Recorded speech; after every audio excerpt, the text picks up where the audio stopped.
Alors la médiation concerne la personne dans son intimité, dans sa personne privée, mais elle concerne également, elle peut également concerner la personne dans son aspect professionnel, que ce soit dans le cadre de commerce, du commercial, mais également au sens plus général de l'entreprise, du travail, mais peut-être aussi même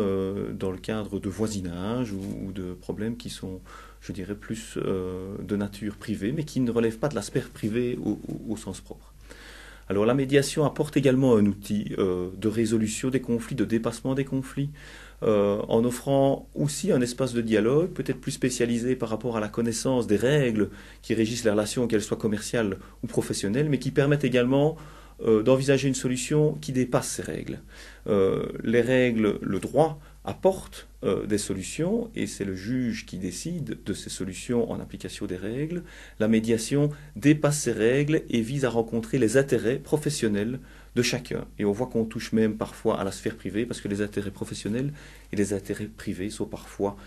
très proches. Alors ça s'organise également de la même manière, c'est-à-dire que l'idée c'est d'avoir un cadre neutre mais qui permette également la communication et l'échange dans un lieu qui est strictement confidentiel. Les paroles qui sont échangées ne peuvent pas être utilisées à d'autres fins que celles de trouver un accord. Cette médiation commerciale permet également, de nature commerciale, mais qu'elle peut être aussi en droit du travail ou je l'ai dit, en droit des conflits de voisinage,